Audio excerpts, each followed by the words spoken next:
લો, ફરી આજ સવારમાં પરોઠાને બદલે ખાખરા અને દૂધ. આ આજકાલની વહુઓને કામ જ ક્યાં કરવું છે? રાંધવું તો ગમતું જ નથી. તૈયાર ખાખરા લાવીને નાસ્તામાં આપી દો એટલે સવારમાં નાસ્તો બનાવવાની લપ જ નહીં. કાન તો પેલા મકાઈના પૌવા દૂધમાં પલાળીને આપી દે ને ઉપરથી સૂકા મેવાથી શણગારીને નાના ડેકોરેટ કરીને આપી દેશે. નાના, આ તે કંઈ નાસ્તો કહેવાય? લાવો હજી ભણેલી વહુ. મધુબેન સવારમાં નાસ્તાના ટેબલ પર તેમની પ્લેટમાં ખાખરા જોઈને ફાસ્ટ ગેસ પર મૂકેલા દૂધની જેમ ઉકળી ઉઠ્યા ને પછી ટેબલ પર બેસીને શાંતિથી નાસ્તો કરી રહેલા પતિદેવ સવજીભાઈને ઉદ્દેશીને બોલ્યા, તમે પણ શું જે રીમાં આપે તે ચૂપચાપ ખાયેલો છો? રોજ રોજ આ ખાખરા ખાઈને કંટાળી નથી જતા? જો મધુ, તને તો ખબર છે ને કે મને અન્નનું અપમાન કરવું જરા પણ પસંદ નથી. મેં તને પણ કદી રસોઈ બાબતે કંઈ કહ્યું છે? હું તમને કદી ખાખરા નહોતી ખવડાવતી, હો કે? સવારમાં વહેલી ઉઠી નાહી ધોઈ પૂજાપાઠ કરીને દરરોજ સવારે ગરમ પરોઠા, થેપલા, ઢેબરા એવું કંઈક નાસ્તામાં બનાવીને તમને ને બંને બાળકોને ખવડાવતી હતી. તે યાદ નથી? મધુ, હવે જમાનો બદલાઈ ગયો છે. આપણા જમાનામાં તારી પાસે સમય પણ હતો નહીં. આજકાલ જેવો નાસ્તો પણ ક્યાં મળતો હતો? વીરા નોકરી કરે છે અને સવારમાં તેની પાસે સમય બહુ ઓછો હોય છે. બિચારી આપણા માટે રસોઈ બનાવે કે ગરમ નાસ્તો? આપણે પણ થોડું ચલાવી લઈએ તો તેને પણ મદદ મળી રહે ને. હું મદદ કરવાની થોડી ના પાડું છું, પણ મને રસોડામાં આવવા જ નથી દેતી ને મારા માટે જાત જાતના સલાડ બનાવીને ખવડાવ્યા કરે છે. તું પણ શું મધુ, સવારમાં ફરિયાદ પર ફરિયાદ કરવા લાગી છે? વીરા તારા માટે ખાસ સલાડ બનાવે છે એ જાણીને તો તારે ખુશ થવું જોઈએ. અત્યારની વહુઓ સાસુ માટે આટલું કરે છે ખરી? આપણા પાડોશી મેહુલભાઈ ગઈકાલે જ વાત કરતા હતા કે તેમનો દીકરો વહુ છાશવાળી સાંજે બહાર જમવા જતા રહે છે ને કમુબેનને દુખતા પગે ને હાઈ બીપીની તકલીફ સાથે રસોઈ બનાવવી પડે છે. શનિ રવિ તો વહુ પિયર જતી રહે એટલે ત્યારે તો કમુબેનના ભાગ્યે જ સઘળું કામ આવી પડે છે. તેમની વાતો પરથી તો એવું લાગતું હતું કે દીકરો વહુ તેમને જરાય નથી સાચવતા, જ્યારે આપણે એવી કોઈ જ તકલીફ નથી. લે, ચાલ હવે નાસ્તો કરી લે, દૂધ ઠંડુ થઈ જશે. ત્યાં તો રસોડામાંથી વીરા ગરમ દૂધનો ગ્લાસ લઈને આવી અને મધુબેનને આપતા કહ્યું, મમ્મી, આ લો ગરમ દૂધ. તમારું દૂધ આરવને આપી દેજો, તેમને ઠંડુ જ જોઈશે નાસ્તામાં. હમણાં નહાઈને આવતા જ હશે. પછી મધુબેન વધુ કંઈ બોલી ન શક્યા અને નાસ્તો કરવા બેસી ગયા. રસોડામાં જતાં જતાં વીરાએ પોતાના સસરાનો આંખોથી જ આભાર માન્યો. સામે પક્ષે સવજીભાઈએ પણ એ જ કર્યું. લગભગ 2-3 મહિનાથી વીરાએ ઘરમાં બનતી રોજબરોજની વાનગીઓમાં ધરમૂળથી ફેરફાર કરી નાખ્યો હતો. સવારે નાસ્તામાં ખાખરા, બપોરે જમવામાં વિવિધ સલાડ, સાંજે પણ મગ અને ચણામાંથી બનતી વાનગીઓ. લીલા શાકભાજીનો વધુ ઉપયોગ, ગ્રીન ટી અને ફ્રૂટના જ્યુસ. મધુબેનની થાળીમાંથી ઘણું ઘણું અદૃશ્ય થવા લાગ્યું હતું. છેલ્લા 1 મહિનાથી તો વીરાએ ચોખા રાંધ્યા જ ન હતા. પછી મીઠાઈની તો વાત જ ન થાય. આ બધું તો મધુબેન હજુ ચલાવી શકતા હતા, પણ ચૈત્ર મહિનો શરૂ થતાં જ સવારમાં વીરાએ આખો ગ્લાસ ભરીને કડવા લીમડાનો રસ તેમને પી જવા કહ્યું અને મધુબેનનો ગુસ્સો છેક 7મા આસમાને પહોંચી ગયો. તું શું સમજે છે તારા મનમાં?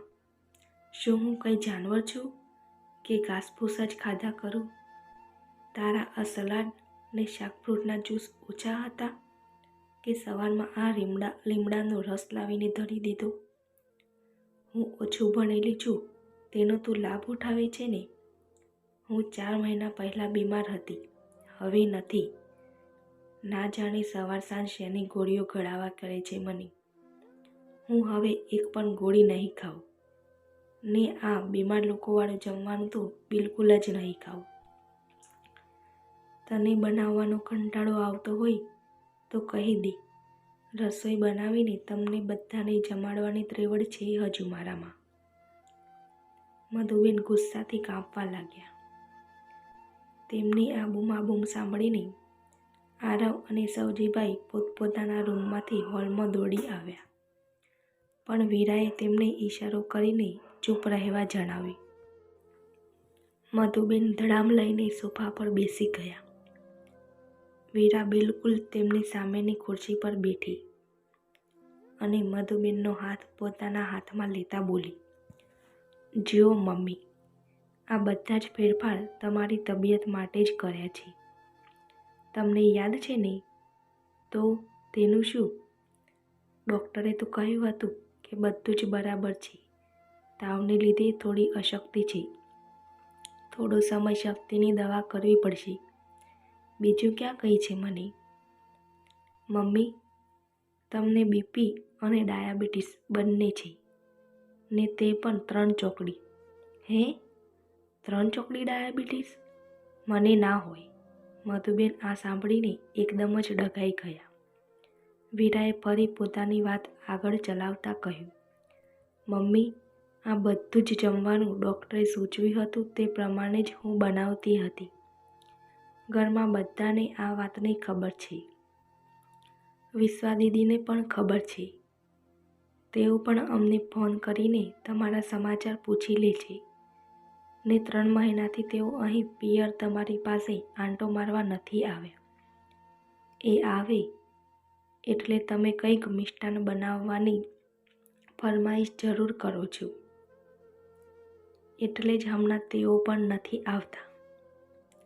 તમારી તબિયત જલ્દી સારી થઈ જાય ને, ખાસ કરીને વધી ગયેલું ડાયાબિટીસ કાબૂમાં આવી જાય, એટલા માટે આ બધું કરવું પડ્યું. મધુબેન તો એકદમ આભા બનીને ઘડીક પતિ સામે, ઘડીક પુત્ર સામે, તો ઘડીક પુત્રવધુ સામે જોઈ જ રહ્યા. તો તમે બધાએ મને કેમ કશું જ ન કહ્યું? સાવ અંધારામાં રાખી? તેમના સ્વરમાં ફરિયાદ હતી. હવે આરવે મોં ખોલ્યું. અમને ખબર હતી મમ્મી કે તું ડાયાબિટીસથી કેટલી ગભરાય છે. દવાખાનું ને ઇન્જેક્શન જોઈને તને ચક્કર આવવા લાગે છે. એટલે જ અમે આ વાત તારાથી છુપાવીને તારો ઈલાજ શરૂ કરી દીધો મમ્મી. હવે સવજીભાઈ પણ બોલ્યા, ધન્યવાદ આપ આ તારી વહુને. તેણે જ અમને ના પાડી હતી તને કહેવાની. તારી સાથે જ અમને પણ વીરાએ 4 મહિના સુધી ડાયટ ફૂડ ખવડાવ્યું. કહેતા સવજીભાઈ હસવા લાગ્યા. મધુબેનની આંખોમાં જળજળિયા આવી ગયા. તેમણે વીરા સામે જોયું. વીરા બોલી, જો હું રસોઈમાં ફેરફાર કર્યા વગર તમારા એકલા માટે સુગર વિનાનું જમવાનું બનાવત તો તમને ખબર પડી જાત અને આ ફેરફારને તાત્કાલિક સ્વીકારવું તમને અઘરું લાગત. પણ જો ઘરમાં બધા જ આવું જમતા હોય તો તમને પણ અજુગતું ન લાગે.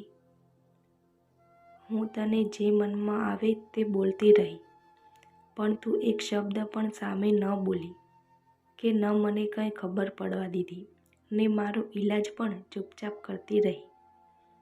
મમ્મી, ઘરમાં બધાએ સાથ આપ્યો એટલે જ આ શક્ય બન્યું. વીરા બોલી ઉઠી. એમને તો માત્ર સાથ આપ્યો છે બેટા, ખરી મહેનત તો તારી જ છે. આજ મારા મનમાં ભણેલી વહુઓ પ્રત્યે જે પૂર્વગ્રહ હતો ને તેનું નિરાકરણ થઈ ગયું છે. આજે હું ગર્વથી કહીશ કે મારી વહુ ભણેલી જ નહીં, ગણેલી પણ છે. મધુબેન વીરાને ભેટી પડતા બોલ્યા. મિત્રો, વિડીયો ગમ્યો હોય તો લાઈક કરજો, કોમેન્ટ કરજો અને પ્લીઝ ચેનલને સબસ્ક્રાઈબ કરવાનું ભૂલતા નહીં. આભાર.